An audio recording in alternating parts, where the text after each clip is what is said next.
We finally have some movement on some of our favourite Merlin attractions reopening.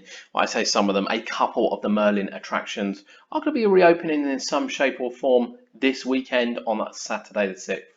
Welcome to UK Theme Parks, my name's Adam, and we're going to have a look at the announcement today made by Merlin regarding two of their attractions opening, and also, in addition, some changes to the annual passes and the extensions.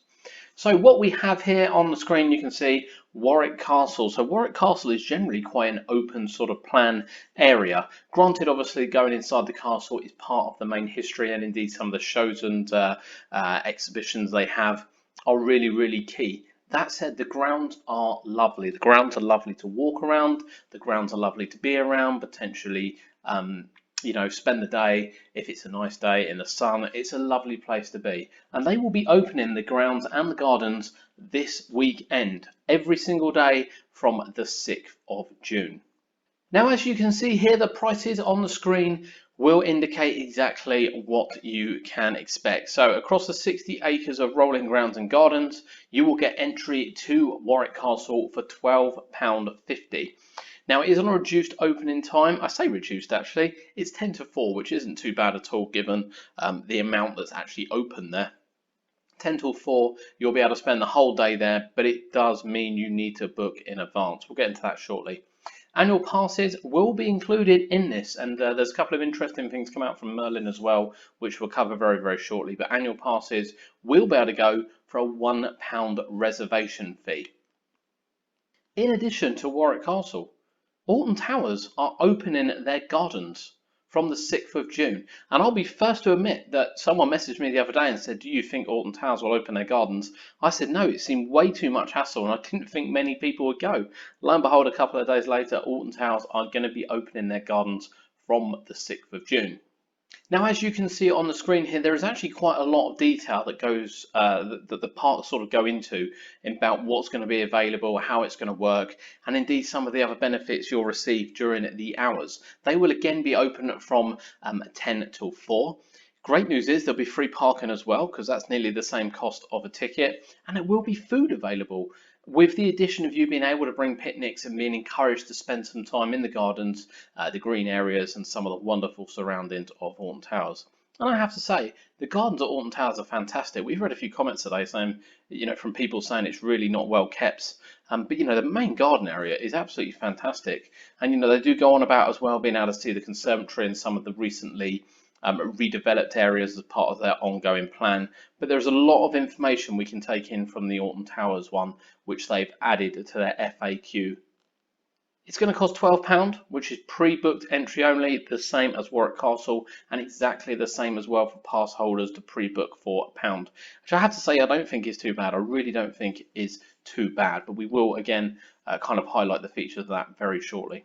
So some of the key points, obviously what's open, the gardens. The theme park remains closed. The ruins also remain closed. They do make it quite clear that you won't have access to quite a few of the areas, including Dark Forest, CBeebies Land, and places that really don't relate to the green areas. I'd imagine you'll be able to sit on the lawn. It will be the normal entry to the park, so there'll be no special entrance. You'll be going right up to the front gate.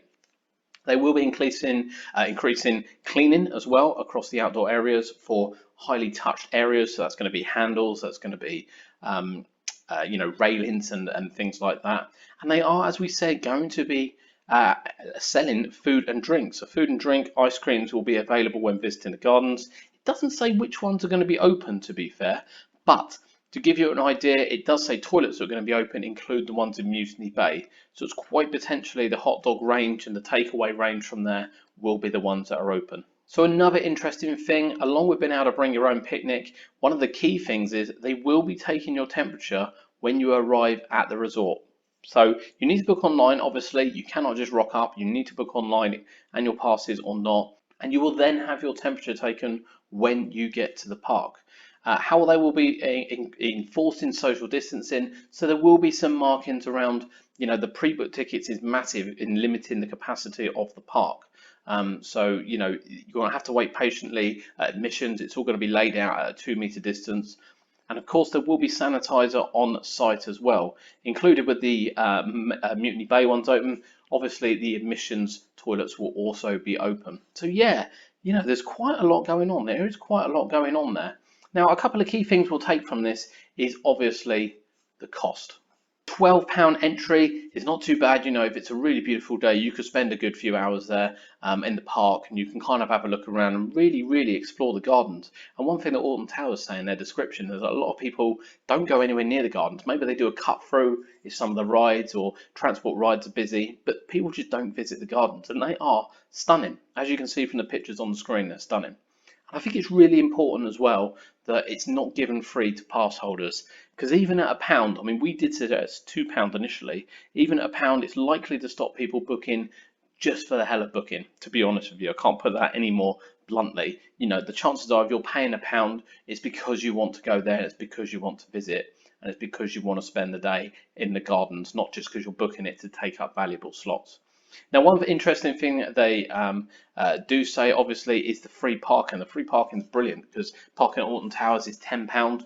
So, if you're a local, you're an annual pass holder, you want to take the family out, have a nice picnic in, really secluded grounds that on a really nice day is not going to be that busy. It will be interesting to see how busy it is, but generally not going to be that busy in 60 acres of land.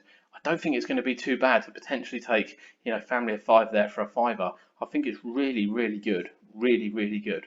But following that, there are also some updates for the Merlin annual pass. One thing they do say on the Merlin annual pass is that the £1 fee is only in place while there are restrictions in place. So it does pretty much guarantee that when the parks reopen, the £1 fee will not only remain but continue to be at £1 whilst they are unable to fill the parks to capacity. So it's an interesting thing that's come out today. It looks like we have confirmation of that.